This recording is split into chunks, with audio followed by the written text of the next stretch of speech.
miércoles después de Doctor Milagro. Presenta Chilevisión Noticias. ¿Cómo están? Buenas tardes, bienvenidos a las noticias a esta hora del almuerzo, cuando hay 24 grados a esta hora en Santiago, así es que queremos comenzar revisando lo que ha ocurrido en las últimas horas y vamos a partir por la noche, que estuvo marcada por 4 crímenes ocurridos acá en Santiago. Uno de ellos fue contra primos, donde los delincuentes habrían efectuado más de 100 disparos. Nicolás Krum está con nosotros para contarnos el detalle de estas informaciones. Nicolás, buenas tardes. ¿Qué tal, Karina? Buenas tardes. Sí, un hecho que es bastante particular que ocurre durante la madrugada, cerca de las 3 de la mañana en la comuna El Bosque, en calle Yancahue. En este contexto habrían 2 primos que estaban compartiendo al exterior de unos condominios, de un bloque en ese lugar, y son abordados por al menos 4 sujetos, quienes de manera bastante abrupta les disparan en al menos 80 veces, según lo que ha señalado en primera instancia la Policía de Investigaciones. Un hecho que está en plena indagatoria, ya que según los propios vecinos de este sector, incluso algunos de ellos habrían hablado de más de 100 disparos. Nosotros estuvimos en el lugar, pudimos ver parte de la evidencia que estaba recogiendo la Brigada de Homicidios en ese lugar, y habrían al menos 90 de estos cartelitos de color amarillo que ponen por lo general para ir contando los casquillos de bala que van quedando en ese lugar. Una situación bastante preocupante y que incluso podría tratarse de alguna situación previa, algún conflicto previo que habrían tenido estos 2 primos con estas 4 personas que habrían llegado hasta ese lugar durante la madrugada y que finalmente efectuaron más de 80 disparos, según lo señalado por la Policía de Investigaciones. Parte de los empadronamientos que pudo hacer la policía también en el sector hablan de que estas 4 personas, quienes protagonizaron este doble homicidio en El Bosque, serían conocidos del sector. Aparentemente serían personas que incluso los mismos familiares de las víctimas los habrían conocido, y que ya al menos se tiene cierta claridad de quiénes podrían ser estas personas, y por ahí estarían los primeros indicios que tiene la Policía de Investigaciones para poder llevar a cabo esta investigación. Un hecho bastante particular, ya que no hablamos de una situación como un asalto, tampoco hablamos de un enfrentamiento a tiros, sino que el contexto es que estos 2 primos de aproximadamente 20 años estaban compartiendo en horas de la madrugada al exterior del lugar donde de hecho ellos residen, y son abordados por estas 4 personas, quienes sin mayor provocación, según las primeras indagatorias, habrían percutado estos más de 80 disparos hasta este lugar, y donde finalmente solamente se puede hablar de estas 2 personas fallecidas, pero también hay una tercera persona, un tercer involucrado que también estaría de gravedad, que fue derivado hasta el hospital El Pino, que también sería parte de este núcleo familiar, tendría algún vínculo con estos 2 primos que finalmente perdieron la vida producto de los diversos impactos de bala que habrían recibido durante la madrugada. Una situación que se está evaluando en el lugar, una situación que es bastante complicada respecto de lo que nosotros les comentábamos. Aquí no estamos frente a algo que se pueda tratar de un asalto, de un robo. Preliminarmente se habla netamente de una rencilla y que tampoco habría una provocación. Eso obviamente es materia de investigación. Está también la Policía de Investigaciones, la PDI, está tratando de recabar alguna información respecto de cámaras de seguridad que puedan haber en el sector para ver si es que se puede, por ejemplo, ir siguiendo el rastro de estas 4 personas que habrían protagonizado este doble homicidio en aquel lugar. Nosotros estuvimos durante esta mañana para poder darle un poco de cobertura a esta situación, poder estar ahí viendo finalmente lo que sucedía. Conversamos con la Policía de Investigaciones y estos fueron los primeros antecedentes que nos presentaron al respecto. Respecto de las personas fallecidas, serían 2, los cuales son primos, quienes se encontraban en las cercanías del bloque. En horas de la mañana del día de hoy, cerca de las 3 de la mañana, son abordados, mientras estas personas, las víctimas, compartían en el lugar. Son abordados por 4 sujetos, quienes premunidos de armas de fuego, proceden a dispararles múltiples ocasiones, provocándole la muerte en el lugar a estas 2 personas, más un tercero víctima que es trasladado herido de gravedad al hospital El Pino, donde hasta hace pocos minutos estaba siendo intervenido quirúrgicamente, pero fuera de riesgo vital. ¿La edad aproximada de estas personas? Alrededor de 20 años. Preliminarmente le podría decir que evidencia balística es numerosa. ¿Pero cuánto aproximadamente? ¿Más de 100? Me atrevería a decir que más de 80. Claro, entre 80 y 125 disparos son los que se evalúa, se podrían haber producido en el lugar, Nico, y aquí llama la atención, ayer mismo estábamos comentando la cantidad de hechos similares que se han producido, sobre todo con jóvenes que pueden estar compartiendo afuera de su casa y se producen estos altercados que terminan de esta manera, ¿no? Con esta cantidad de disparos. Ahora, lo que llama la atención en este caso en particular es que según el relato de vecinos, los disparos podrían haber comenzado aproximadamente a la 1 de la madrugada y se habría mantenido para llegar a este nivel, a esta cantidad, hasta las 4 de la madrugada. O sea, todavía a esa hora se realizaban disparos y uno tiende a preguntarse qué pasa con la presencia policial, que es la demanda también que tienen muchos vecinos, por ejemplo, en el caso de Peñalolén, que tiene características muy similares a este. En el caso de Peñalolén también se trataba de un grupo de personas que tenían relación familiar, que tiene un altercado con personas que iban a alta velocidad por la calle y donde la gente también se queja de la falta de seguridad y la falta de resguardo, ¿no? Entonces también uno tiende a preguntarse qué pasó en un lapso de 3 horas para que ellos siguieran disparando y no llegara a Carabineros, ¿no? Claro, Karina, efectivamente lo que tú mencionas de esta diferencia de hora entre los primeros registros que se tienen de estos enfrentamientos a bala tiene que ver con lo que yo te explicaba, que es el horario en que la Policía de Investigaciones toma este procedimiento, que es cerca de las 3 de la madrugada, pero finalmente, como tú dices, hay relatos propios de los vecinos que hablan de enfrentamientos de disparos que habrían comenzado pasado las 1 de la madrugada y que ya al menos casi llegando hasta las 4 de la madrugada habría terminado finalmente con estas 2 personas fallecidas, estos 2 primos. Una situación que tú también decías, tiene mucha semejanza con lo ocurrido hace unos días atrás en la comuna de Peñalolén, donde también un núcleo familiar, parientes se ven enfrentados con otras personas que iban transitando por el lugar y en esta ocasión pasa algo bastante parecido. 4 sujetos que llegan, que se topan con estos 2 primos, con esta otra tercera persona que está siendo operada finalmente en estos momentos en el Hospital El Pino, también de gravedad, producto de los diversos impactos de bala que pudo haber recibido. Y claro, lo que es más preocupante es esta cifra que obviamente la Policía de Investigaciones tampoco pudo concretar de manera tan eficaz porque es algo que está en plena investigación, pero serían al menos 80 Nico, disparos. Una situación que obviamente es para estar ahí obviamente indagándola y bastante poniendo ahí el punto fijo de lo que pueda suceder, sí.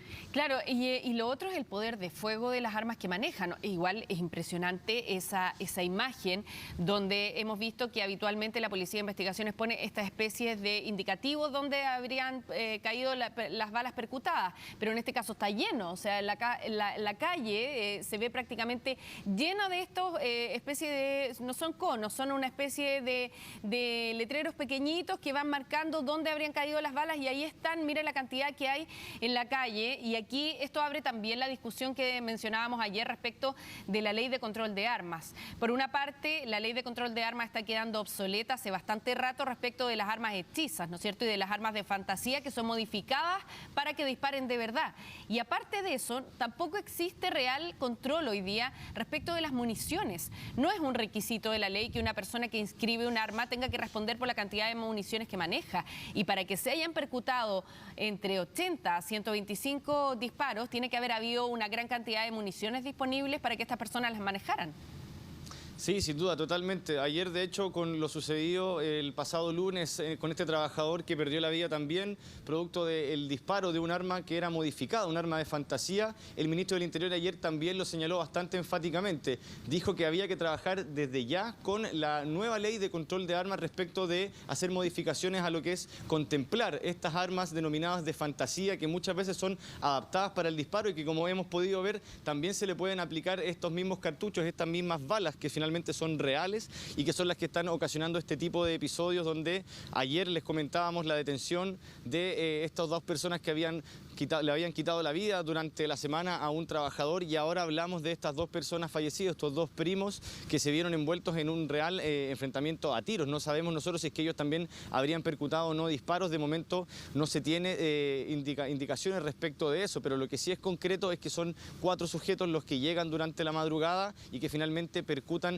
estos más de 80 disparos, según lo que preliminarmente ha señalado la Policía de Investigaciones. Una investigación en pleno curso y que por supuesto estaremos atentos a cómo se vaya desarrollando. Pero pasando también a otro tema que también está siendo investigado por la Brigada de Homicidios de la PDI, tiene que ver con el hallazgo del cuerpo de un hombre de aproximadamente 30 años, también con un impacto de bala en la zona de su axila, que también, por supuesto, se está investigando. Fue un hecho ocurrido en la comuna de San Bernardo, en la calle José Joaquín Pérez, donde durante la madrugada también se dio aviso de este hecho, algo que los vecinos del sector señalaron como algo que ellos no habían percibido, no habían sentido, por ejemplo, algún enfrentamiento a tiros, ni habían escuchado algún disparo, pero así todo, con el pasar de las horas y ya cuando estaba comenzando este día domingo, se dieron cuenta de este hecho, dieron aviso a la policía y comenzó así entonces este procedimiento que llevó al lugar a la Brigada de Homicidios para poder ir determinando de qué manera habría perdido la vida esta persona, un hombre de 30 años que mantiene un impacto de bala en la zona de su axila, que lo encontraron literalmente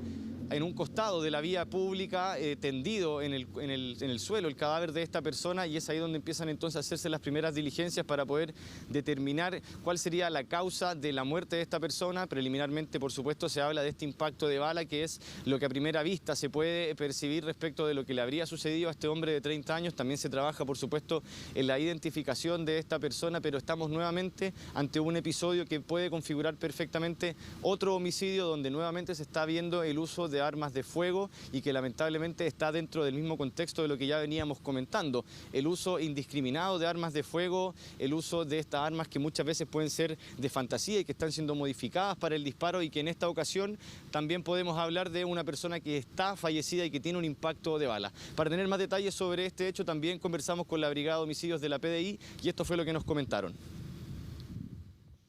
En este momento se está realizando un proceso investigativo activo donde se está trabajando mancomunadamente con el laboratorio de criminalística, médico asesor criminalística también de la PDI, a fin de establecer fehacientemente cómo ocurrieron los hechos, la dinámica y también la causa de muerte que habría podido influenciar en la víctima. ¿Hay participación de terceras personas en este caso?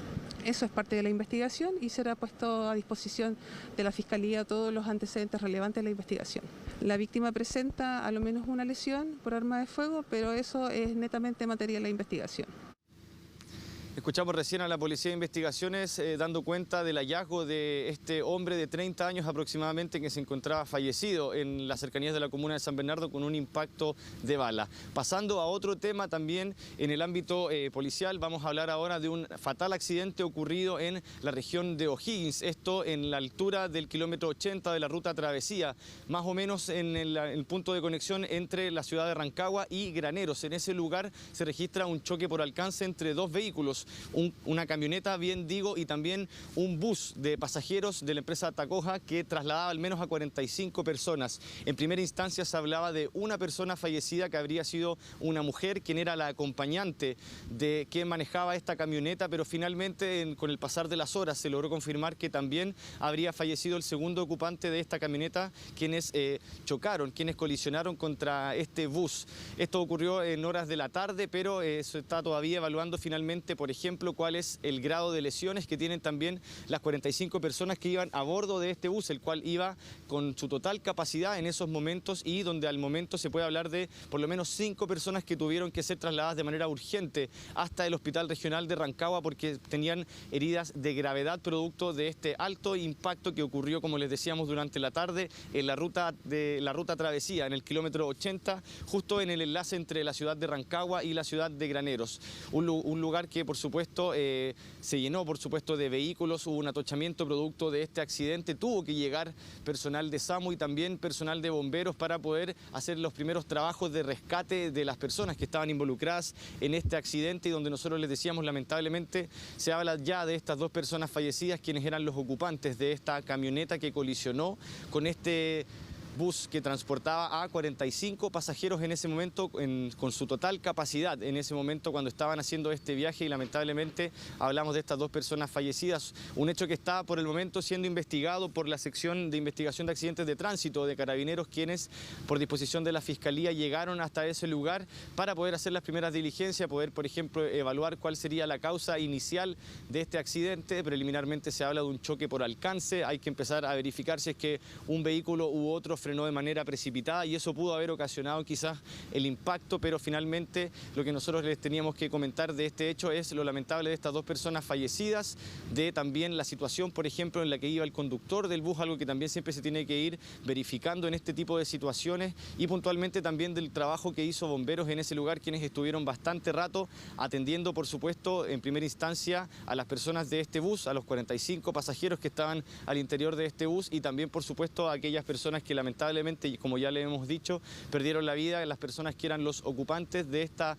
camioneta. En primera instancia se hablaba de una mujer fallecida que era la copiloto de quien iba manejando esa camioneta, y finalmente con el pasar de las horas se confirmó también el lamentable deceso de quien iba conduciendo esta camioneta, quien fue trasladado también al Hospital Regional de Rancagua, pero con el pasar de las horas se confirmó finalmente su fallecimiento. Nosotros estuvimos en el lugar, pudimos conversar con personal de bomberos, quienes nos comentaron el trabajo que realizaron en aquel lugar.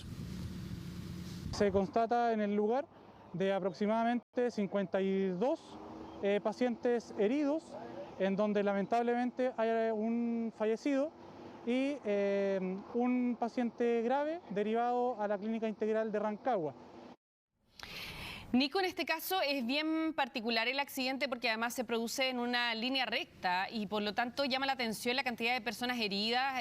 Sabíamos desde ayer, ¿no es cierto?, que se estaba fiscalizando además las condiciones en que se estaba haciendo este viaje, considerando que en época de verano hay muchos buses que en más de alguna oportunidad pueden incumplir la cantidad de personas que pueden llevar, y considerando que además las personas tienen que ir debidamente sentadas y con cinturón de seguridad. Es algo que se tiene que exigir por ley. No solamente lo exigen las personas que hacen la fiscalización a los buses, sino que también lo tienen que exigir los mismos pasajeros. Ahora, en este caso llama la atención que sean 52 las personas heridas, o sea, prácticamente todos los pasajeros del bus resultaron heridos debido al impacto. ¿Se sabe algo respecto a la velocidad a la que circulaba el bus? Bueno, eso, como yo te comentaba, Karina, es parte de la investigación que está haciendo en este momento la CIA de Carabineros. Como tú bien dices, era una ruta recta, un trayecto que es una línea recta en ese momento de la ruta, y por supuesto que uno ahí empieza a hacer los primeros cuestionamientos, bien digo, respecto de si es que fue quizás un vehículo que frenó precipitadamente, quizás había alguno que estaba en exceso de velocidad, pero como tú bien dices, llama la atención, por supuesto, la cantidad de personas lesionadas. Nosotros hablábamos de que el bus iba con su total capacidad en ese momento, y obviamente terminaron casi todas las personas, casi todos los ocupantes del bus lesionados, algunos por supuesto con heridas y con lesiones de mayor magnitud, pero obviamente algo que se tiene que evaluar, que muchas veces, como tú dices, en esta época, sobre todo en vacaciones donde hay más viajes interregionales, donde mayor fiscalización se hace respecto de las condiciones en las que van viajando las personas, tanto del estado del bus y también de, por ejemplo, si van con las medidas de seguridad pertinentes para este tipo de trayectos. Una investigación que está en pleno curso y que apenas tengamos más detalles también les comentaremos. Pasando a otro tema, también del ámbito policial, esto ocurrió ayer durante la tarde en la estación del metro intermodal La Cisterna. Una situación bastante controversial, puesto que tiene que ver con un supuesto intento de robo que termina finalmente con el mismo asaltante con impactos de balas en la zona de su estómago. ¿Cómo ocurre esto? Estaba una pareja de ciudadanos haitianos esperando poder abordar el tren en ese momento en la intermodal La Cisterna, cuando una pareja de chilenos junto a su hijo se acercan de manera bastante sospechosa al lado de ellos. El padre de la pareja le indica al menor que tome uno de los bolsos de esta pareja de haitianos, y cuando la mujer de esta pareja se da cuenta, finalmente va, increpa a la madre del menor, trata de quitar el bolso a este menor, y en ese momento comienza un forcejeo entre el padre de este menor y también el hombre de nacionalidad haitiana. Comienza un forcejeo para tratar de evitar esta situación, no sin antes esta misma persona con un arma de fuego, el ciudadano chileno, golpea en la cabeza a esta mujer, y finalmente en ese forcejeo se genera entonces un disparo. Es por eso que finalmente después estas dos personas de nacionalidad haitiana hacen la denuncia en Carabineros y se logra detener a quienes serían los responsables de este asalto, y que aparte tuvieron un impacto de bala en su estómago. Escuchemos de hecho lo que nos señaló Carabineros respecto de este controversial suceso. El delincuente saca de esto, dentro de sus vestimentas, una pistola, originándole en primera instancia un disparo, el cual gracias a Dios no pudo evadirlo, no ocasionándole lesiones. Se inicia un forcejeo, ¿cierto? Y dentro de este forcejeo, en este caso el detenido percuta dos disparos más, y a raíz de este mismo forcejeo el detenido recibe estos impactos balísticos, 2 impactos balísticos a la altura de la ingle. Nico, lo que llama la atención en tu relato, al margen de que siempre va a ser repudiable un asalto, ¿no es cierto?, y además cometido dentro del metro con un arma, como estás detallando tú, es que le haya pedido el padre al hijo que robara un bolso. O sea, son cosas que francamente están fuera de lo que uno puede lograr entender respecto de la comisión de un delito. Uno puede hoy día encontrarse con numerosos casos donde los padres lamentablemente cometen este tipo de conductas y dan un mal ejemplo a los hijos. Pero otra cosa muy distinta es pedirle al hijo que concrete el robo.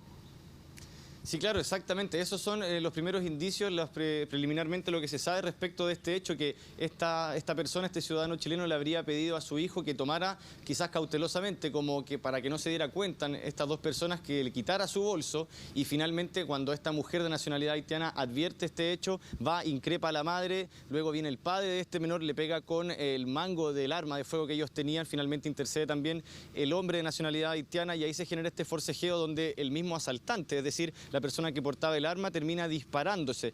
Luego de eso ellos huyen de esta estación de metro, pero no sin antes dejar ciertas pertenencias en el lugar. Estas pertenencias, por ejemplo, fueron tomadas por esta pareja de nacionalidad haitiana. Entre esas pertenencias estaba el carnet de identidad de una de estas personas, puesto que finalmente fueron a dejar esta denuncia a Carabineros, lograron entregar este carnet y así finalmente se logra dar con el paradero de esta persona, que tuvo que ser derivada, de hecho, al Hospital Barros Luco por la gravedad de las lesiones que él mismo se provocó.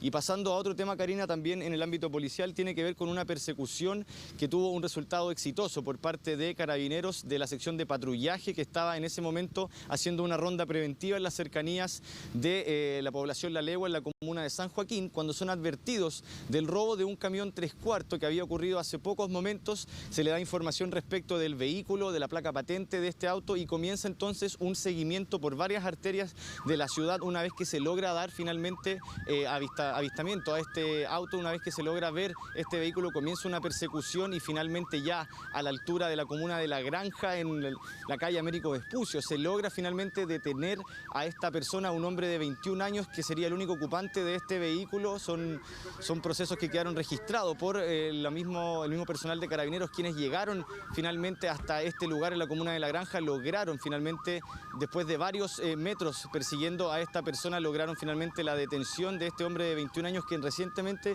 había concretado este robo en las cercanías de la población La Legua, en la comuna de San Joaquín, algo que por supuesto habla del rápido actuar que tuvo en este caso Carabineros, quienes recibieron en primera instancia esta llamada, una vez que lograron divisar el vehículo, comenzaron este seguimiento y se concretó finalmente con la detención de este hombre de 21 años que no contaba con antecedentes policiales hasta el momento, por supuesto. Tenemos nosotros un ambiente que registra parte del momento en que Carabineros logra finalmente la detención de esta persona. Veamos este ambiente. Se va a parar, se va a parar, se va a parar. Ya, déjalo, tranquilo, 5127, tranquilo que la llegada, atento que viene el examen,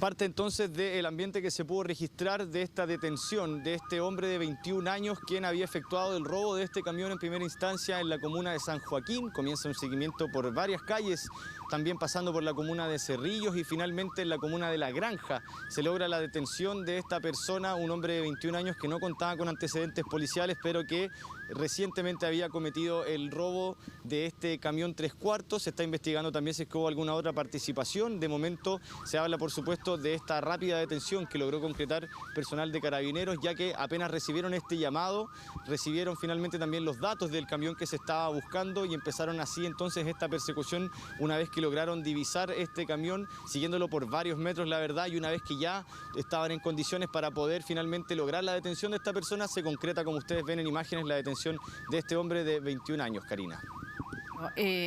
Una situación que la verdad afortunadamente logró poner fin Carabineros con esta persecución, pero la verdad es que el balance de lo que hemos visto en la última noche no es nada alentador. Hemos estado conversando el tema de la posesión de armas por parte de la ciudadanía en distintas partes. Aquí veíamos casos en la calle, en el metro, en distintos lugares, personas que aparecen con un disparo y lamentablemente fallecidas, así que nos sigue preocupando este tema, Nico.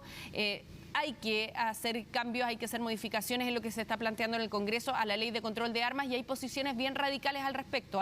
Hay sectores que plantean que definitivamente la ciudadanía no debería tener acceso a armas de manera legal y que por lo tanto se debería permitir eso solamente a las policías para que pudieran tener el control y hacer un control más efectivo también de lo que ocurre con la posesión de armas y armas de alto calibre también en el último tiempo por parte de la ciudadanía. Así que vamos a ver y vamos a estar muy atentos al debate que se va a generar en el Congreso. Me imagino que necesariamente durante este año se va a tener que tratar este tema, dada la realidad que estamos constatando hoy día. Muchas gracias, Nico, por este informe. Buenas tardes. Son las 1 de la tarde con 24 minutos y vamos a seguir revisando la información que se ha producido, por ejemplo, en torno a los vacunatorios, que han tenido largas filas por estos días mientras continúa el aumento de casos COVID. Hoy nuevamente se reportaron más de 4.000 contagios y mañana comienza la aplicación de la segunda dosis de refuerzo para las personas que son inmunosuprimidas. Javiera Salazar está con nosotros para contarnos de este panorama y precisamente con una fila a tu espalda, Javiera. Claro, como tú muy bien señalas, Karina, tengo una gran fila a mi espalda. Estamos en el CEFAM Ignacio Domeyko, acá en la comuna de Santiago Centro. Llegamos aproximadamente hace más de 1 hora y media. Tenemos que decir, eso sí, que la fila ha disminuido. Sin embargo, es una larga fila. Cuando llegamos se encontraba hasta la esquina justamente esta fila de personas esperando vacunarse, la gran mayoría con la tercera dosis y ya algunas para vacunarse de forma rezagada con la primera y la segunda dosis, en especial los niños. Llegamos y había bastantes personas. Pudimos hablar con el encargado de enfermería acá del CEFAM, lo que él nos dijo que hoy día dieron aproximadamente un poquitito más de 300 cupos, un poquito más de 300 números para que la gente pudiera acudir. Vamos a acudir a una pareja que anteriormente también nos había dado cuña, entonces le vamos a preguntar cuánto tiempo ya llevan esperando ahora. Ahora ya son como 2 horas, creo. Ya perdí la cuenta, pero es mucho rato. Ustedes, chicos, vienen a ponerse ¿cuál dosis? La tercera. ¿Y por qué vienen? Ya habíamos hablado antes que se les había acabado el pase de movilidad. Cuénteme un poquito más sobre eso. Claro, y ahora como te piden para ingresar a cualquier local de comida, cine, pase de movilidad, tenemos que tenerlo actualizado sí o sí. Perfecto. ¿Y cuánto creen más o menos que vamos a seguir acá en la fila? Yo creo que ahora no creo que más de 30 minutos. Sí, más de 30 no creo. Ya estamos cerquita. Aparte se han ido gente. Claro, varias personas se han ido debido al calor, ya no hay sombra en este lado de la vereda y realmente hace 2 horas los chicos ya están esperando acá en la fila para poder vacunarse. Muchas gracias. Bueno, entonces vamos a seguir caminando, a ver, preguntemos la impresión a otras personas, casi las últimas personas que se encuentran acá en la fila. Vamos a preguntarle acá a una chica. Hola, disculpa, ¿cuánto tiempo llevan esperando acá en la fila? Más de 1 hora.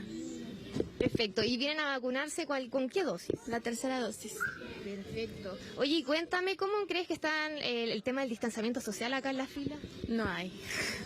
No hay. Ahí todo, como se puede ver, no hay. En ningún rato, todo el rato que hemos estado acá no se ha visto nada. Claro, muchas gracias. Ella, claro, señala que hay poco distanciamiento social acá en las filas. Sin embargo, una vez dentro del CEFAM es importante señalar que sí hay bastantes resguardos para cumplir los aforos. Están llamando cada 20 números para que las personas no se aglomeren dentro, esperen a su turno para ser vacunados y luego obviamente tienen que esperar esos 20 minutos aproximadamente para saber si es que no tuvieron mayor reacción con la tercera dosis o con la vacuna que estén correspondiendo. Claro. Bueno, vamos a entrevistar a más personas por acá. Ay, perdón, Karina, dime. No, solamente hacer la observación, Javiera, de que este es el panorama que estamos viendo desde hace varios días, ¿no es cierto? A partir del 1 de enero quedó condicionado el pase de movilidad para los mayores de 18 años a que tuvieran la dosis de refuerzo, la primera dosis de refuerzo, porque ahora existe la segunda a contar de mañana, así que la primera dosis de refuerzo que la tuvieran ya puesta para que se activara su pase de movilidad, y es eso lo que genera estas filas y filas de gente muy joven, que es precisamente el segmento que ha tenido un mayor aumento de contagios en los últimos días también. Claro, sí, como tú señalabas, muchas personas vienen porque efectivamente su pase de movilidad se cortó y hablábamos durante esta mañana, a lo que llegamos acá, y varias personas nos dijeron que obviamente no habían tenido posibilidad quizás antes por tiempo y también por un tema de que en las semanas les es mucho más complicado poder venir a vacunarse. Vamos a preguntar también a otras personas que ya están a punto de ser vacunados. Hola, disculpa, en directo para Chilevisión, ¿cuánto tiempo llevas esperando acá? Más o menos 2 horas y media. Perfecto. ¿Y cómo ha estado esta espera? Igual ahora el sol está pegando cada vez más fuerte ya en esta vereda. Sí, igual la gente se va cambiando de vereda cuando tiene calor o se va sentando, tampoco es tan complicado, pero ha estado normal igual la espera. Y hace 2 horas y media que llegaste para pedir el número, claro, de atención, ¿cierto? Sí, pedir el número y después nos enviaban al final de la fila a esperar. Claro, entonces ya hemos avanzado al menos toda la cuadra casi, ¿no? Oye, cuéntame respecto, ¿por qué te estás vacunando ahora? ¿Cuál es la vacuna que recibes? Es la dosis de refuerzo, porque más o menos el 1 de enero creo que venció el pase de movilidad y la verdad necesito eso para poder viajar, etcétera. Perfecto. ¿Cuál es tu nombre? Bruno. Bruno, muchas gracias. Bueno, claro, justamente ahí el chico nos señalaba que su pase de movilidad ya venció a partir del 1 de enero y es sumamente importante. Recordemos que también para poder viajar en los terminales de buses están pidiendo el pase de movilidad actualizado. Eso ¿Javiera? Es importante recordar, actualizado. Sí. Dime, Karina. Entonces tenemos aquí algunos jóvenes que justo ahora coincidía con el momento que tenían que ponerse la dosis de refuerzo, porque además me imagino que se van juntando los rezagados, los que a lo mejor les correspondía a fines del año pasado y no lo alcanzaron a hacer además por todas las festividades de fin de año, se les complicó el panorama a muchos de ellos, o también existe el caso de muchas personas que hacen la espera y al final no les garantizan que exista la dosis cuando lleguen. No todos los vacunatorios funcionan de la misma manera, entregando los números por anticipado, entonces hay oportunidad en que la gente espera y en definitiva no tiene la certeza de que pueda alcanzar vacuna y por lo tanto hacen el esfuerzo de ir en más de una oportunidad, pero no han logrado vacunarse, a pesar de que existen las dosis, y ahí quizás la recomendación es cambiarse de vacunatorio para uno que esté menos congestionado. Hay sectores que se congestionan más que otros, entonces ahora se están juntando los jóvenes a los que les corresponde la dosis de refuerzo en esta época, más los rezagados también. Claro, Karina, también es importante resaltar, antes de venir a este centro de vacunación, fuimos primero al Instituto Nacional, que también aparecía dentro de la página oficial del Ministerio de Salud.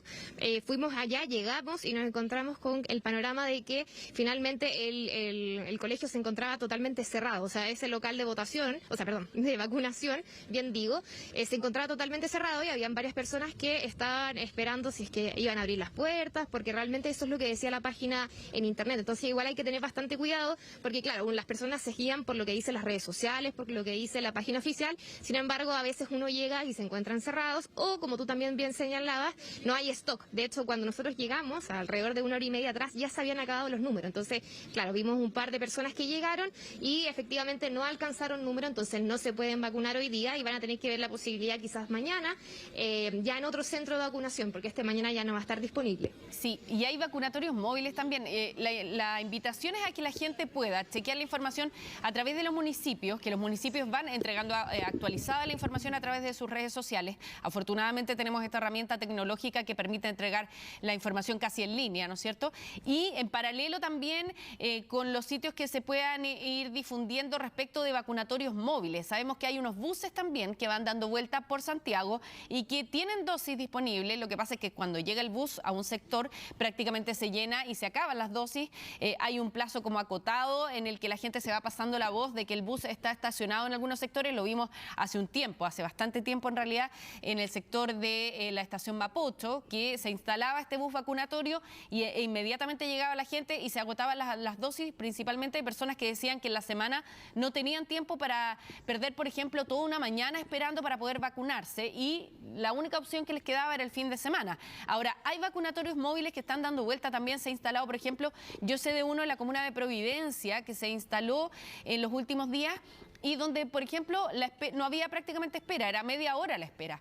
Entonces, hay distintas alternativas y aprovechar de difundir, de informar a la gente que no es necesario vacunarse en su comuna. Usted, como el sistema está en línea en todo Chile, usted se puede vacunar incluso en algún lugar donde esté, que no sea su residencia, que no sea su casa, y por lo tanto el llamado es a buscar alguna alternativa y tratar de probar con distintos vacunatorios si es que el lugar que está cerca de su casa está muy atochado. Claro, Karina, acá justamente a los chicos que entrevistamos, la pareja que entrevistamos delante, nos decían que su segunda dosis se la pusieron en Coyhaique y al revés de esto fue totalmente distinta la experiencia, fue súper expedito. Vamos a preguntar acá a otras personas. Disculpe, señora, para en vivo de Televisión Noticias, ¿cuánto tiempo lleva esperando acá en la fila? Como 2 horas. ¿Y la experiencia acá esperando, ahora ya está pegando cada vez más sol? Bueno, un poquito fuerte, pero bueno, a pesar de todo, en este momento que nos está pegando más el ¿Y va por la dosis de refuerzo? Perfecto. ¿Y qué? Claro, ¿Señora? ¿va por la dosis de refuerzo? Sí, la dosis de refuerzo. ¿Y a usted ya se le había acabado el pase de movilidad? ¿Se le había cortado? No. Estoy al día con la fecha. Perfecto, no se preocupe. Muchas gracias. Ya. Claro, ella, En ese caso...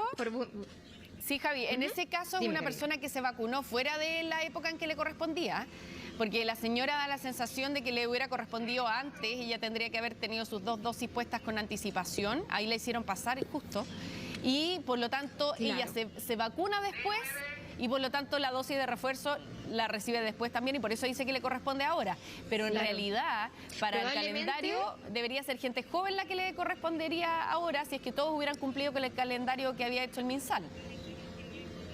Exacto, probablemente ya sea en la primera o en la segunda dosis, ella probablemente se atrasó. Sí. Entonces, eso explica por qué aún está como vigente en los últimos 6 meses de su última vacuna y por qué viene a vacunarse ahora con la dosis de refuerzo. Claro, ahí está la incógnita de por qué ella dice que tiene el pase de movilidad habilitado en esta época, si por edad se supone que ya debería haber tenido su dosis de refuerzo puesta.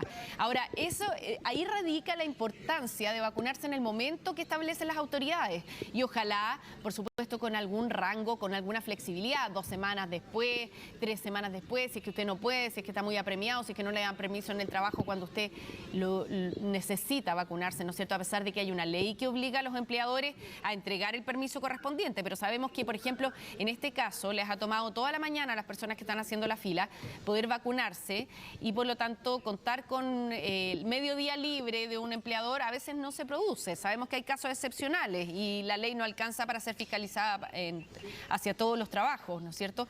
Pero igualmente es importante vacunarse en la fecha que corresponde, Javiera. Por supuesto, mira, sí, algo importante destacar que acá los niños realmente no están esperando, no hay mucha fila de niños para vacunarse, entonces podemos acá ver en cámara cómo se acercan los papás con una chiquitita para probablemente recibir quizás su segunda dosis. Hasta que Es se un duerme. panorama que hemos visto que no se espera más de 15 minutos, sí. Hablamos con algunos niños también, El que le calor. había dolido un poquitito el brazo, pero sin embargo no mayor problema. No, de hecho, no, vamos a no, y hay preguntarle a que la tener- mamá. Sí, pues y hay que tener en claro que puede ser un dolor puntual, pero para todo el beneficio que reporta, en definitiva, si es que los niños se llegan a contagiar, considerando que ahora la variante Omicron también ha alcanzado de manera importante a los niños, sobre todo en contagios internacionales, deja de manifiesto que es mucho mayor el beneficio versus el costo de sentir el dolorcito del pinchazo, ¿no es cierto? Perfecto, sí, de hecho incluso los niños a pesar de su corta edad son muy inteligentes en ese sentido y entienden que es algo súper normal, súper común y es algo necesario. Ya, Javi, vamos a volver contigo más adelante para seguir revisando si es que hay fila todavía en los vacunatorios, pero está avanzando el sistema, ¿no es cierto? Los que están esperando son los más jóvenes, hacen pasar a las personas de mayor edad también, a quienes van con niños, así que está funcionando como corresponde el sistema. Muchas gracias, Javiera. Buenas tardes. Bueno, mañana se vota el proyecto que busca financiar la pensión garantizada universal en la Cámara de Diputados. Y la principal piedra de tope hasta ahora está en torno al llamado impuesto a los superricos, lo que podría complicar su tramitación. Estamos con Belén Saldías, que nos va a contar qué otras iniciativas existen. Si es que se especula, podría haber otra estrategia para tratar de destrabar esta discusión. Belén, buenas tardes. Hola, muy buenas tardes. Así es como tú lo decías, mañana se vota este proyecto de financiamiento de la pensión garantizada universal. Recordemos que este proyecto se está viendo a través de 2 proyectos precisamente en el Congreso. Uno es la pensión garantizada universal como tal y el segundo proyecto es el de financiamiento que tiene que ver principalmente con la reducción de exenciones tributarias. Esto es parte entonces de lo que sería para financiar esta pensión que busca que todos los mayores de 65 años, estén jubilados o no, tengan una pensión por sobre la línea de la pobreza de 185.000 pesos. Mañana se vota, se aprobó ya la comisión la reducción de las exenciones tributarias, pero también se incluyó otro punto que no le gustó mucho al gobierno, y es el impuesto a los súper ricos. Esto generó bastantes críticas, principalmente del gobierno, del oficialismo, y incluso en algún momento se pensó que esto podría complicar aún más este proyecto, extender los plazos y finalmente no se pueda pagar en febrero, como es lo que se planea desde el gobierno. Precisamente hablamos con el ministro de Hacienda, Rodrigo Cerda, para consultarle sobre esto, porque también se hablaba de que en algún minuto se podía llegar al Tribunal Constitucional, retrasando aún más todo este proyecto de la pensión garantizada universal. Él señaló que están dispuestos a conversar incluso para no llegar a estas instancias. Como tenemos muchas herramientas, pero tenemos otras herramientas, que es seguir conversando y llegar a acuerdos en el trámite que viene hacia adelante, tanto en la Cámara de Diputados como en el Senado. Nosotros lo primero que vamos a tratar de hacer es eso. Y por lo tanto yo creo que aquí las personas, creo que a mí lo que muchas veces me enseñaron es que conversando no vamos a llegar a acuerdos. Yo espero que eso se hace y que por lo tanto no tengamos que ir al TC. Bueno, y por lo tanto démosle tiempo también al trabajo político y legislativo para que podamos llegar a esos acuerdos. Bueno, desde el oficialismo y también desde el gobierno son la mayoría de las críticas que surgieron entonces a este denominado impuesto a los súper ricos. Sin embargo, desde la oposición señalan que esta es una muy buena alternativa, que incluso esto podría financiar la mitad de lo que se necesita para entonces aprobar este proyecto y financiar en definitiva esta pensión garantizada universal para todos los mayores de 65 años. Que ese impuesto a los altos patrimonios es un impuesto que, de acuerdo a los cálculos, pensando que tendría evasión del 50%, a pesar de eso, pudiera permitir recaudar 0.57 puntos del PIB. O sea, resolvería, si no la totalidad, una buena parte del financiamiento. Sí, y yo creo que esto es lo que va a ocurrir el día lunes. Yo creo que la Cámara va a aprobar por mayoría el impuesto a los súper ricos y va a aprobar las exenciones tributarias. Por lo tanto, va a pasar al Senado un proyecto financiado. La palabra la va a tener el gobierno, si quiere proteger a los mayores de 65 años o quiere proteger a los súper ricos.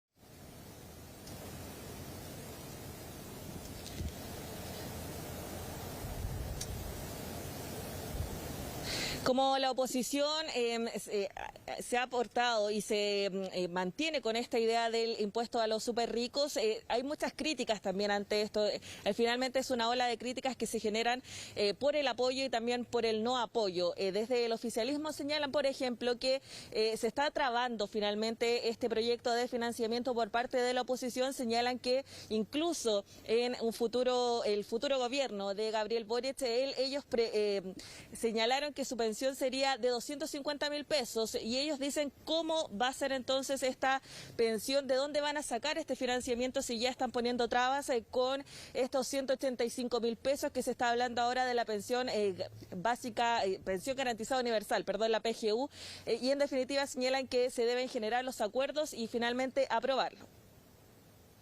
Hoy día, cuando el propio presidente electo, Gabriel Boric, ha puesto sobre la mesa una pensión básica universal de 250.000 pesos, yo de verdad cuestionar 185.000 pesos lo encuentro que es no de mal gusto, una pésima noticia para las pensionadas y los pensionados. ¿Cómo entonces, si estamos complicados con financiar en los 185.000 pesos de acuerdo a la izquierda, van a financiar los 250.000 pesos que está proponiendo el presidente electo Gabriel Boric?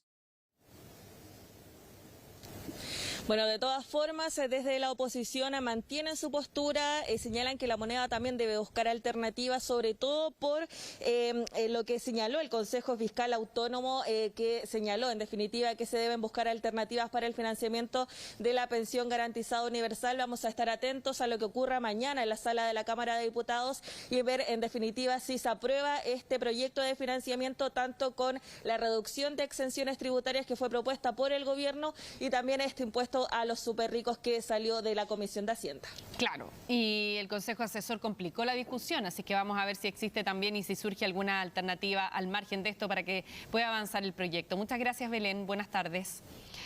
Una gran sorpresa se llevaron los habitantes del entorno del complejo Nevados de Chillán luego que una gigantesca explosión de gases, rocas y cenizas saliera de uno de los cráteres. Es una situación que también se ha producido en otros puntos del planeta. De esta manera se registró un enorme estruendo en el complejo volcánico Nevados de Chillán, con gases y cenizas que alcanzaron los 2.200 metros de altura. El complejo volcánico registra movimientos sísmicos desde este lunes. Se debe a un reacomodo de la roca en profundidad. Esta sismicidad se ha reflejado a unos 5 kilómetros al noreste del actual cráter, pero las presiones vienen de bastante profundas, son de 6 kilómetros aproximadamente. Desde el Cernaje Min aseguran que esto no significa preludio de ninguna situación mayor. Además, uno de los volcanes del complejo lleva 6 años en una erupción de pequeña magnitud y está en constante monitoreo. Pero la actividad de los últimos días inevitablemente llama la atención. No solo en Chile se han registrado inusuales actividades volcánicas el último tiempo. Recientemente estuvo en erupción más de 85 días el volcán La Palma en una de las Islas Canarias en España, la que recién se dio por finalizada. En Latinoamérica, en una de las Islas Galápagos, específicamente la isla Isabela, se encuentra el volcán Wolf, que entró en erupción este jueves. En esta isla hay una fauna única en el mundo con las iguanas rosadas, las que por suerte no se encuentran en la zona de peligro. Pero, ¿es usual la frecuencia con que están entrando en actividad los volcanes en el mundo? ¿Esto tiene relación con el cambio climático? Del momento que disminuye la cantidad, el peso de estos materiales arriba, ciertamente, evidentemente la presión que ejercen sobre el cuerpo volcánico va disminuyendo y hay trabajo científico que ha logrado demostrar en otras partes del mundo que esto podría tener una conexión con procesos eruptivos. La hipótesis de los expertos es que habría una relación entre el aumento de temperatura del planeta y eventual derretimiento de los hielos con la actividad volcánica, pero eso aún se está estudiando. Solamente decir a la población que en este caso tenemos una alerta amarilla y una zona de exclusión de alrededor de 2 kilómetros en torno al cráter, porque en esa zona puede haber alguna actividad que no se pueda predecir con tanta rapidez, como de repente algún proyectil que pueda salir, ¿verdad?, un piroclasto o alguna ceniza que pueda salir. Entonces, si hay gente cercana a los 2 kilómetros, podrían verse afectados. Las recomendaciones de las autoridades son a mantenerse siempre informados por sus medios de comunicación oficiales, tener siempre conocimiento sobre la zona volcánica y estar alerta a los protocolos instaurados por los expertos ante una posible emergencia. Esta mañana reapareció el ex candidato presidencial José Antonio Kast en una actividad de cambio de directiva del Partido Republicano. Ahí estuvo Ignacia Jiménez, que nos va a contar cuál es el rol que va a cumplir de ahora en adelante José Antonio Kast, ¿no es cierto?, ya que no va a estar a la cabeza del partido. ¿Cómo estás, Ignacia? Buenas tardes. ¿Cómo estás, Karina? Muy buenas tardes. Pasa una segunda línea José Antonio Kast. De hecho, no quiso dar hoy día opiniones políticas sobre lo que ha pasado, por ejemplo, con las reuniones que ha tenido el presidente electo durante las últimas semanas, porque lo que él hace hoy día es dejar la presidencia del Partido Republicano, entregársela al senador electo de esa colectividad, Rojo Edwards, y dice él ahora va a cumplir un rol secundario, ya alejado de la política contingente. Dice a la reserva, pero con instrucción se va el ahora ex candidato presidencial. Ha reflexionado, dice, durante las últimas semanas, ha podido compartir con su familia. Dice que hoy día su rol va a ser desde el lado social, de poder aportar con ideas a el mundo republicano, aportar también ahí a lo que vaya a ser el trabajo de la bancada parlamentaria de este partido a partir del mes de marzo, también con algunas ideas que de repente no se relevan de forma tan importante, decía él, en el debate parlamentario, que podrían ser también relevantes, un rol más secundario, que hoy día lo saca también de la presidencia del partido, que recordemos él dejó cuando pasó a la segunda vuelta presidencial. Ha tenido tiempo para reflexionar, dice, ha sido semanas bastante tranquilas, alejadas de lo que había sido una campaña bastante activa durante su candidatura presidencial. Revisemos hoy día esa reflexión que hace también José Antonio Kast y la explicación que da de este nuevo rol que comienza a tomar el ahora ex candidato presidencial. He podido reflexionar, estar en familia y trabajar por lo que es todo lo que vamos a ver hacia adelante como mundo republicano.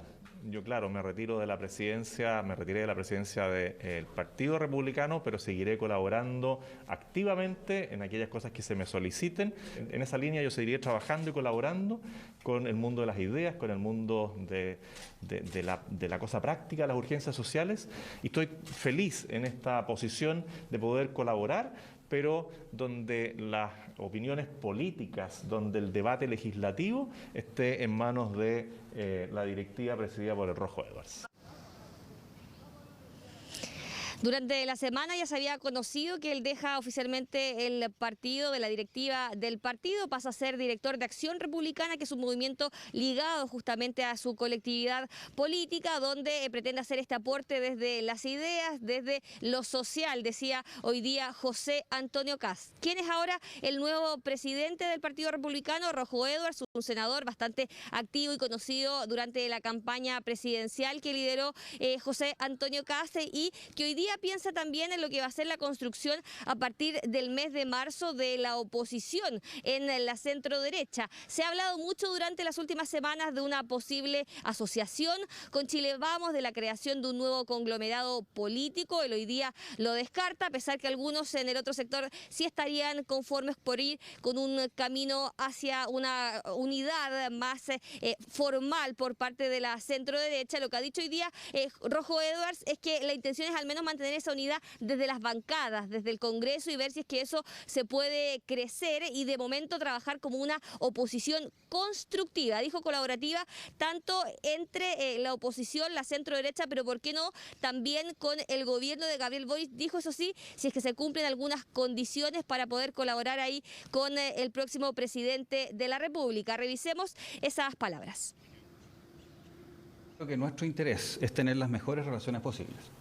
Pero también es bastante claro que nosotros queremos tener nuestra impronta propia de lo que somos los republicanos. Y no me cabe ninguna duda y esperamos tener las mejores relaciones con Chile Vamos, no porque queramos una coalición, no queremos una coalición con ellos. Lo que sí queremos es una coordinación suficiente, tanto en el Senado como en la Cámara de Diputados. Eso no significa tener una coalición, significa tener un acuerdo mínimo que permita funcionar y defender ciertos principios. Pero queremos tener las mejores relaciones con Chile Vamos, así como también con el gobierno del presidente electo, si el presidente electo que gobierna es el Boric de la segunda vuelta. Con estas palabras también se cae quizás esa intención de crear una coalición unida de parte de Chile Vamos y del Partido Republicano. Algunos habían dicho que José Antonio Kast podría haber asumido ese liderazgo, sin embargo todos los partidos han decidido hasta el momento mantener una unidad como está. Chile Vamos con sus propios partidos, el Partido Republicano por otro camino, pero hay que ver cómo van a trabajar a partir del mes de marzo, unidos quizás en el Congreso Nacional, y si es que eso podría influir o no quizás en algún tipo de coalición del futuro de los próximos 4 años, porque quedan hartos meses de trabajo durante antes de que comience el mes de marzo, varias semanas, y podrían ahí también darse algunas articulaciones políticas de cara a lo que vaya a ser el próximo Congreso Nacional que asume el 11 de marzo. Claro, eso en el papel, antes de entrar al Congreso nuevo, donde necesariamente van a tener que hacer acuerdos, así que vamos a ver si cambia esta realidad durante el año. Muchas gracias, Ignacia, buenas tardes. Bueno, Casa Noticias nos hicieron llegar registros de enormes ramas que cayeron encima de vehículos y generaron grandes daños. Las altas temperaturas, la escasez hídrica y otros factores también habrían producido este desprendimiento. Se cayeron las ramas de ahí del árbol y cayeron aquí arriba de la camioneta. Oscar Álvarez estaba esperando la luz roja de un semáforo en Avenida Mata. Nunca esperó que 2 ramas se desprendieran para luego caer sobre su vehículo, abollando el techo y dejándole varios rayones. Al momento de impactar las ramas quebraron y cayeron así porque cayó en forma diagonal en la parte del árbol. A la hora que ese tronco cae de punta, me atraviesa el techo y ya la historia sería distinta. Yo lo único que quiero es que la municipalidad se haga presente y me dé una respuesta luego de qué va a suceder con todo esto. Este desprendimiento es causado por distintos factores, como el calor de esta época del año, las pestes que pueden afectar a las plantas, la base sobre la que están o el estrés que pueda sufrir el árbol. Quiero recalcar es que esto no es culpa del árbol, no es que ciertos árboles sean más peligrosos o los árboles en la ciudad todos se caen, no. Si yo tuviera árboles en buenas condiciones, yo les fuera haciendo seguimiento, supiera cuáles están enfermos, yo podría evitar todos estos riesgos potenciales que se pueden producir con los árboles. Cuando el árbol está plantado en el espacio público, es la municipalidad la que debe hacerse responsable. El año pasado se duplicó la caída de ramas con respecto a la normalidad que teníamos nosotros. A ver, lo que tiene que hacer el vecino es acercarse a gestión administrativa e indicar los efectos del daño ocasionado por la rama o el árbol en sí. Hace unos días algo parecido ocurrió en la ciudad de La Serena, donde incluso las ramas quebraron el parabrisas de un auto. Las municipalidades contratan empresas de paisajismo, quienes se encargan de mantener los jardines. Es por esto que existe un seguro que cubre los daños. Que es la empresa Siglo Verde, y ellas tienen un seguro contra este tipo de situaciones que tiene en general alrededor de 1000 UF, tanto para recuperar los daños como en algunos casos puede tener situaciones problemáticas con la salud de las personas. Pero no se trata solo de caídas de ramas. Los daños pueden ser mayores si los que se desprenden son los troncos, que pueden ocasionar, además de la pérdida total del vehículo, arriesgar la vida de los pasajeros. Es el caso de José, quien en 2020 iba al interior de su vehículo en la comuna de La Florida, cuando un gran árbol cayó sobre el techo. Me ha afectado psicológicamente. A mí me cuesta estacionarme hecho cerca de árboles o de zonas rurales por miedo a que me pueda caer un árbol.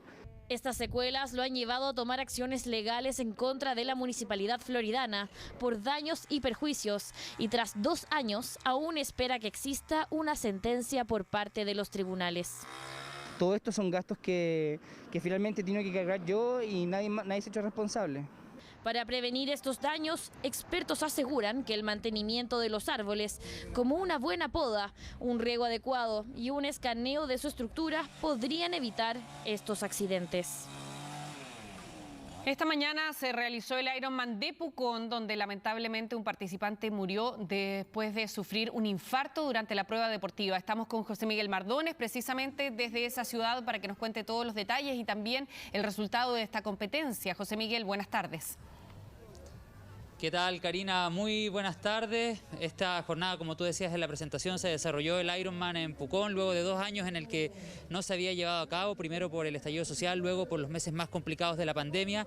Sin embargo, a eso de las 9 de la mañana, cuando ya los triatletas habían ingresado al lago Villarrica, llegó el aviso de que uno de ellos no podía salir por su cuenta. Sin embargo, se intentó reanimarlo a orillas del lago, luego fue trasladado al hospital de Pucón y un poco más tarde, a eso de las 10, pasado las 10:30, se confirmó el fallecimiento de este participante, este triatleta de 38 años, por supuesto causando mucha conmoción acá en la comuna de Pucón. Sobre este tema pudimos conversar en vivo, de hecho, en primeras horas de la mañana con la ministra del Deporte, Cecilia Pérez, quien estaba también participando acá dentro del Ironman de Pucón. Escuchemos cuáles fueron sus impresiones luego de conocerse esta lamentable noticia. Es una situación muy dolorosa. Los antecedentes, y esto hay que entender que hay que ser muy responsable, sobre todo por la familia del deportista, los va a dar a conocer en términos médicos, de operación y de sujeción a los protocolos la propia organización. En base a eso, yo preferiría que, y en eso no tengo ni una duda, que los medios de comunicación lo van a hacer, la responsabilidad de esperar el informe oficial con todos los antecedentes. ¿Pensás algo del plano? El lago está en la... Sí, podría. Ahí escuchábamos a la ministra del Deporte, Cecilia Pérez, referirse a este lamentable hecho que marca también este regreso del Ironman en Pucón. Les decía yo en la presentación, este triatleta de 38 años que pierde la vida tras participar en el primer circuito. Para que lo entiendan, el Ironman está compuesto de 3 competencias. La primera es en el lago, luego es ciclismo y finalmente es un trote por toda la península de Pucón. Este triatleta que lamentablemente perdió la vida no alcanzó a completar el primer circuito. Llega información desde el lago que había un participante con problemas, que no podía salir, personal de emergencia va hacia él, lo intenta reanimar, pero lamentablemente sin conseguirlo y fallece, y esa muerte es confirmada tiempo después, pasado como 1 hora atrás estos hechos que yo les relato. Los voy a dejar con imágenes en directo de este balneario típico del sur de Chile, muy pero muy visitado, sobre todo en estos fines de semana de Ironman, una competencia que, como les decía, para entregar el despacho, terminó venciendo el español Javier Gómez Noya con un tiempo de 3 horas con 50 y la brasilera Luisa Batista también se queda con este Ironman, destronando a la chilena Bárbara Riveros. Más adelante tenemos más detalles, Karina. Sí, además Bárbara Riveros tuvo una actitud bastante generosa en términos deportivos también, de ir a felicitarla, y destacó el logro entonces de esta triatleta brasileña que se quedó con el primer lugar. Bueno, vamos a esperar tu informe entonces desde Pucón para nuestra edición central. Muchas gracias, José Miguel. Buenas tardes. Vamos a hacer una pequeña pausa comercial a esta hora, pero queremos hacerle una invitación muy especial para que esta noche sintonice la edición central de Chilevisión Noticias y vea el siguiente reportaje. Esta noche, Operación Cannabis. Los operativos en cerros y quebradas para erradicar plantaciones de marihuana. ¡Míralo al suelo! ¡Míralo al suelo! ¿Se encuentra detenido? Las mafias de cuidadores y pistoleros que exponen sus vidas para cuidar la droga. Instalan campamentos, contratan gente que cuida estos lugares de manera armada. Los efectos de las nuevas plantas manipuladas en Chile. Es una sustancia extremadamente adictiva comparada con la marihuana, por ejemplo, que se consumía en la década del 70. Reportaje a fondo. Estamos de vuelta con la polémica que se ha producido por un registro que muestra a una mujer increpando a turistas para que se retiren de la playa de Maitencillo. Pedro Garrido nos va a mostrar estas imágenes. Pedro, buenas tardes. Hola, ¿cómo estás? Muy buenas tardes. Sí, bien lo mencionas, esto ocurrió el pasado fin de semana, el pasado día domingo, cuando esta mujer en una primera instancia se encontraba en la playa muy cercana a este restaurante y posteriormente ingresó por la parte posterior, vale decir por el borde costero, ingresó al lugar, empezó a encarar a los clientes que a esa hora estaban almorzando, y como no le tomaron atención, la mujer empezó a exaltarse. Pasemos a revisar parte de este audio ambiente y de este momento, que para algunos vecinos fue bastante complejo y que turistas repudian. Pasándolo la raja, pero esto era un santuario y todo se derrumbó, es como el calentamiento global. Esto es un calentamiento global. Yo soy la pegada de mi casa. Lo de ustedes que no hayan venido a ver el impacto cerca, no sé de dónde vienen, de Algarrobo, yo llego, no sé a dónde vienen, del campo, donde vengan, pero váyanse a tu... Vayan más para allá, la larga, para allá, la cachagua, para allá, no tengo idea. Si quieren relacionar con alguien, es aquí, al lado de mi casa. Váyanse a la mierda, que lo pasó. No sea ordinaria, no sea ordinaria.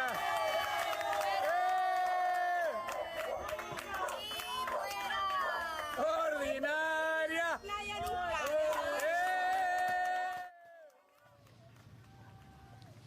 Bueno, ahí escuchábamos parte del momento que se registró la tarde del domingo acá en el sector de Playa La Caleta, en Maitencillo, con esta mujer que estaba bastante ofuscada, exaltada.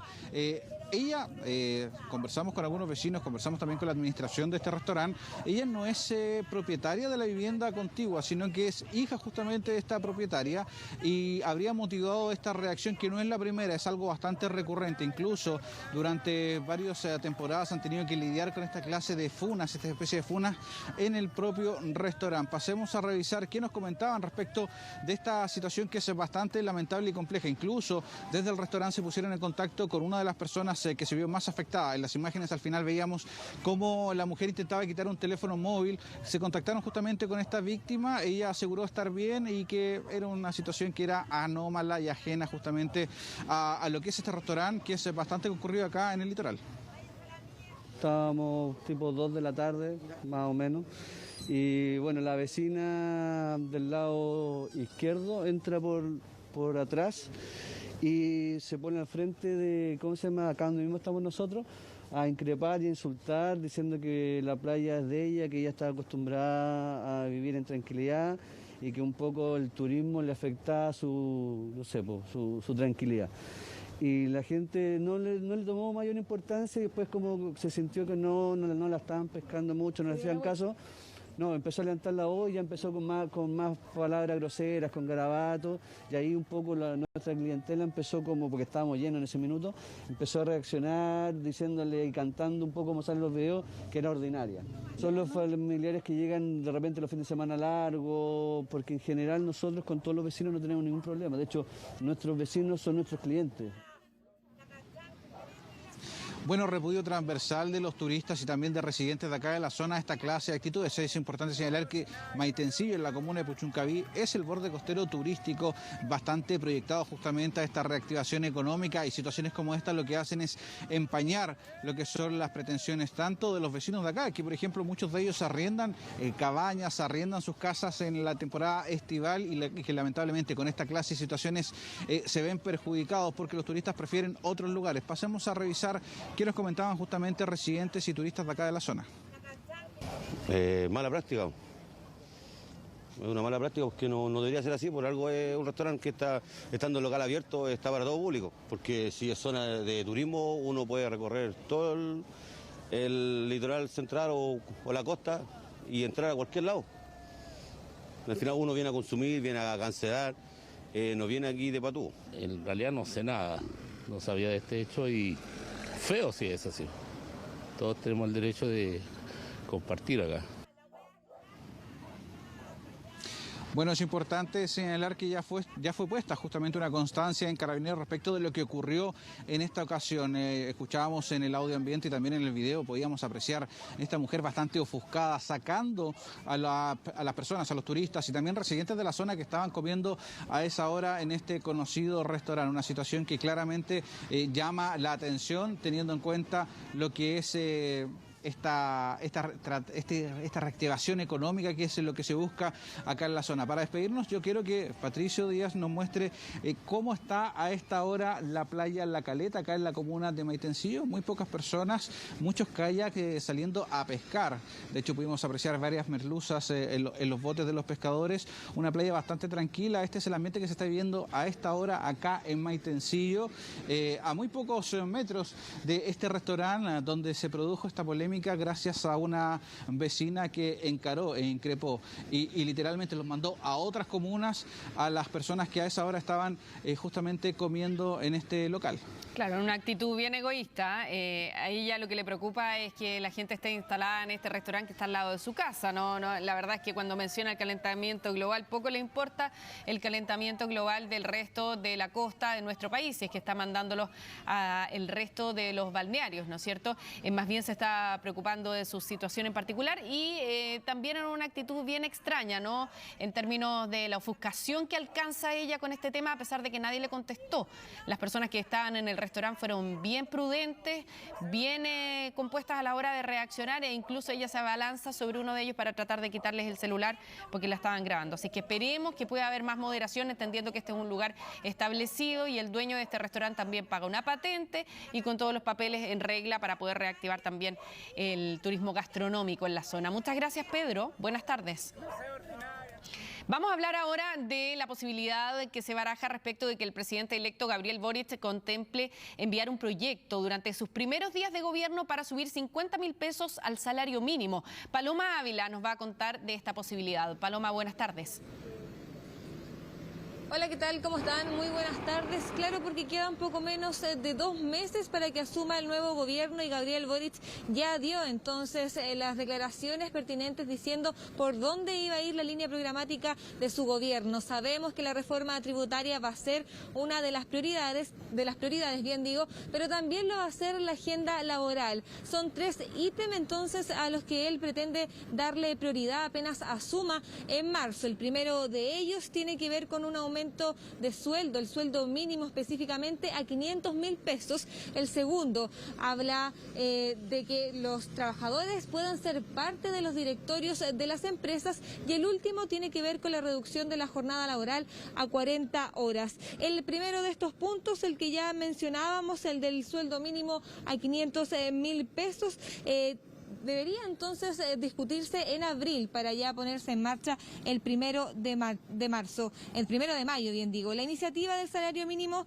entonces, dice, a pesar de todo esto, dijo Fernando Carmona, el coordinador laboral programático de Gabriel Boric, que alcanzar los 500.000 pesos va a depender de cómo esté la economía y las distintas variables, y como también avance la variante Omicron en nuestro país y también la recuperación del empleo. Dice además además que será una política que será evaluada año a año con cláusulas de escape y que quieren hacerlo de forma gradual.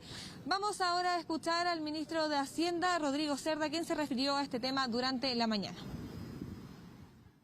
Nosotros este año hicimos también aumento salario mínimo. El salario mínimo hasta hace un tiempo atrás estaba en 337.000 pesos y ahora va a venir al 1 de enero, tiene otro aumento de salario mínimo que va a llegar a un salario bastante más alto que eso. ¿Por qué lo hemos podido lograr y por qué hemos podido ir subiendo el salario mínimo? Porque también la economía ha ido creciendo y al ir creciendo se generan más oportunidades para todos y se pueden pagar salarios más altos. Yo creo que mi reflexión ahí es que ojalá podamos seguir subiendo el salario mínimo hacia adelante, ojalá lo podamos hacer rápido, pero para eso también tenemos que ir generando oportunidades.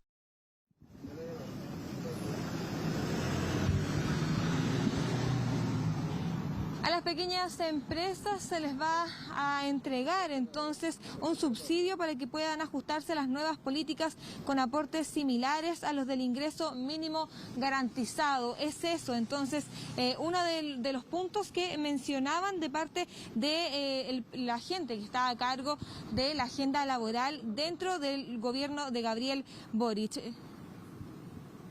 Pasemos a escuchar entonces palabras de las personas con las que conversamos durante esta mañana para preguntarles sobre su opinión, si es que es esto una medida que debiese darle urgencia y si es necesario o no en nuestro país un aumento de sueldo. Escuchemos.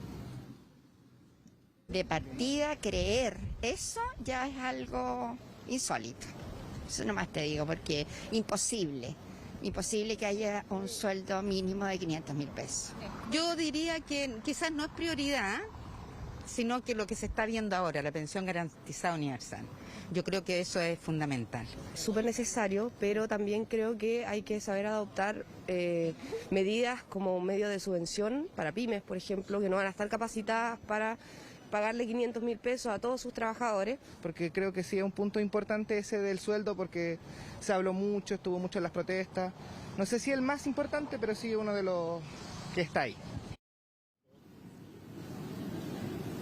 Opiniones divididas según lo que escuchábamos, con lo que conversamos con la gente durante esta mañana. Claro, hay personas que dicen que es totalmente necesario aumentar el sueldo en nuestro país, ya que el costo de la vida, según las mismas palabras que ellos mencionaban, es algo que ha subido paulatinamente. Lo sabemos, la benzina es algo que mencionaban las personas o otros productos, por ejemplo, de la canasta básica. Hay otros que hacen mención que las pymes son las que les costaría más adaptarse a esta medida, pero como ya les mencionábamos anteriormente, va a existir entonces un subsidio que va entonces a ayudar a las pymes a llegar a lograr esta medida del sueldo mínimo de 500.000 pesos. Claro que también hay que estar atentos a cómo lo llevan a cabo. Pasemos a escuchar también parte del mundo político que se quiso hacer parte, referirse entonces a esto. Escuchamos a Gabriel Silver, diputado de la Democracia Cristiana, y también a José García Ruminot, senador de Renovación Nacional.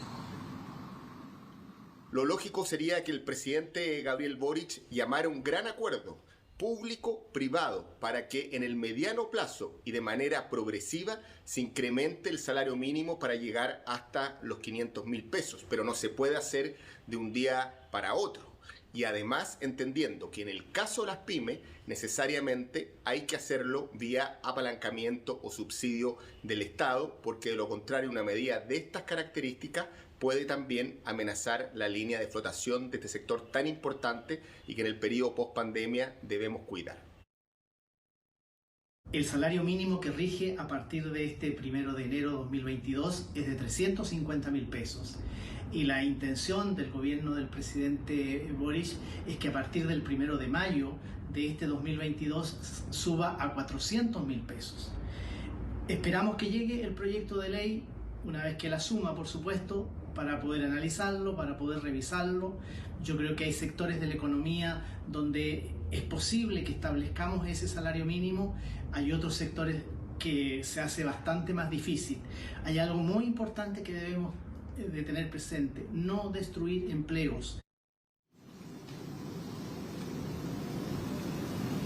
Iniciativa que debiese ser entonces presentada al Congreso en abril, apenas Gabriel Boric asuma el próximo 11 de marzo. Y si todo sale bien, por cierto, ya este nuevo monto estaría activo a partir del 1 de mayo de este año 2022. Hay que estar atento entonces a lo que ocurre, a los detalles que puedan ser entregados en los próximos días con respecto a este sueldo mínimo de 500.000 pesos, Karina.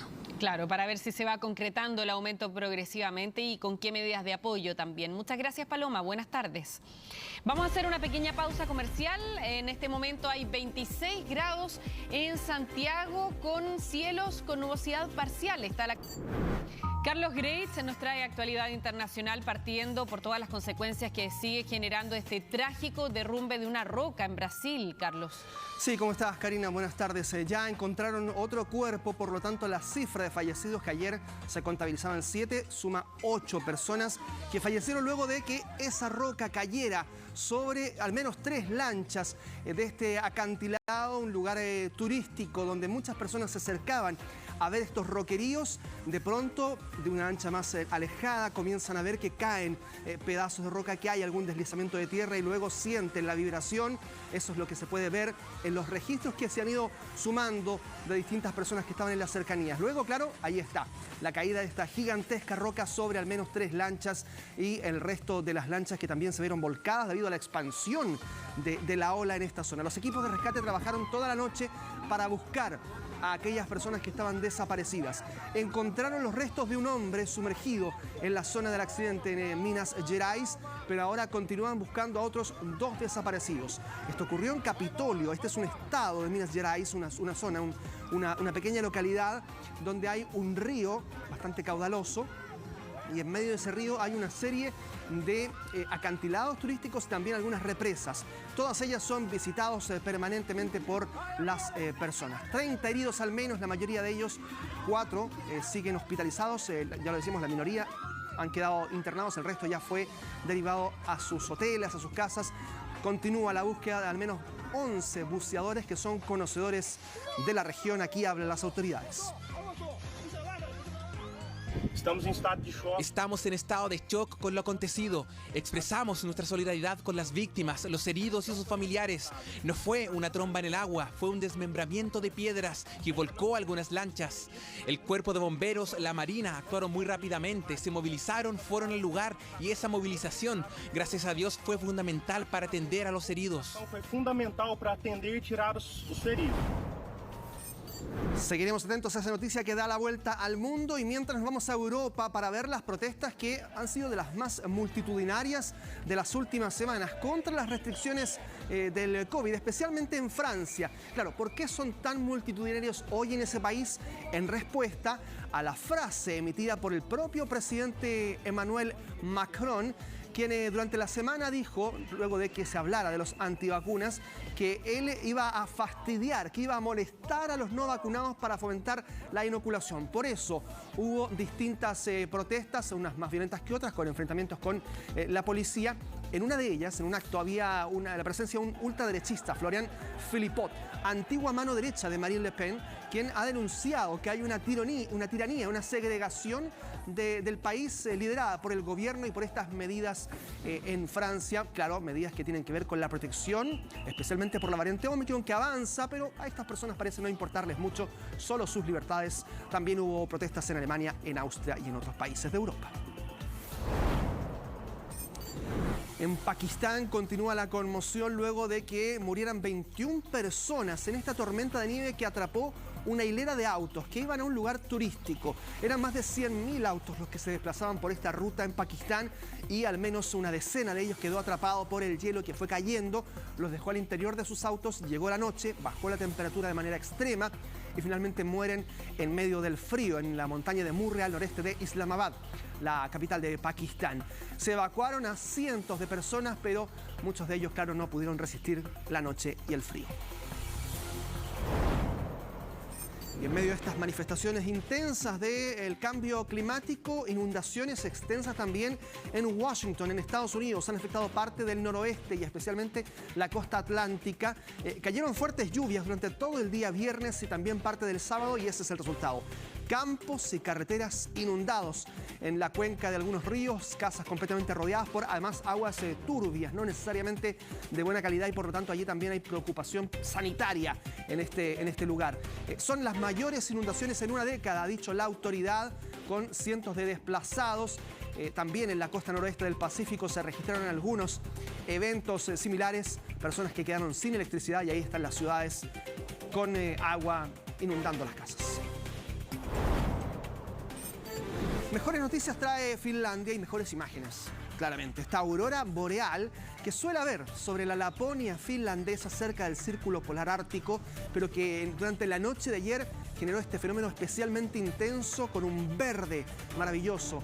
Comenzaron a bailar estas luces cerca de las 7 de la tarde y la actividad se intensificó hasta que el cielo horas más tarde llegó a ese verde intenso cerca de Rovaniemi, que es ahí el Círculo Polar Ártico, la zona donde vive el Viejo Pascuero. Veíamos las imágenes de Rovaniemi hace algunos días. Bueno, ahora, después del Viejo Pascuero, ya nuevamente en su taller, es testigo probablemente de estas auroras boreales captadas de manera muy intensa durante la noche en el fin de semana finlandés. Claro, probablemente sea porque volvió el Viejito Pascuero a ese lugar. ¿No se ilumina todo. Claro que sí. Muchas gracias, Carlos, por esta entrega internacional. Buenas tardes. Nos vemos.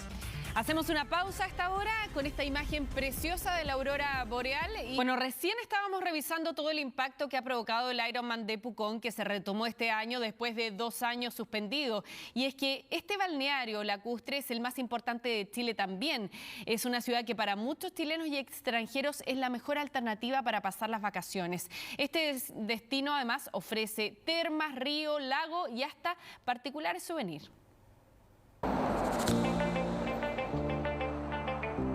Estamos bajando la estrella acá. La comida, todo muy rico. El plato de la casa, jabalí. Mucha gente nos habló de Pucón y decidimos venir a conocerlo. Con un atractivo natural desconcertante, Pucón es sin duda uno de los principales polos turísticos de la región de la Araucanía. A 8 horas y media de Santiago, aquí la naturaleza se disfruta a concho. Ideal es comenzar unas vacaciones en Pucón con el poder relajante de sus aguas termales. Hay recintos que tienen solo aguas naturales, no calentadas, especifican. Acá tenemos una variación de piscinas, tenemos un total de 23 piscinas en las cuales hay distintos tipos de temperatura, de 36 grados a 40 grados.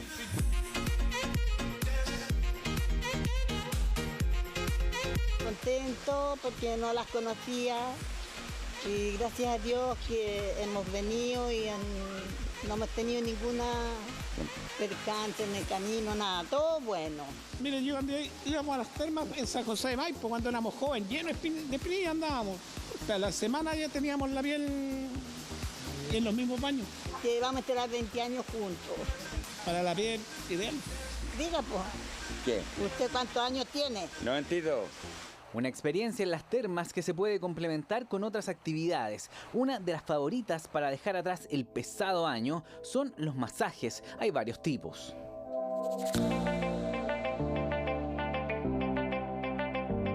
La relajación tiene que ver con el masaje suave y lento para que el paciente o el cliente entre en armonía y conexión consigo mismo. El descontracturante ya es más para tratar una dolencia muscular, una tensión muscular.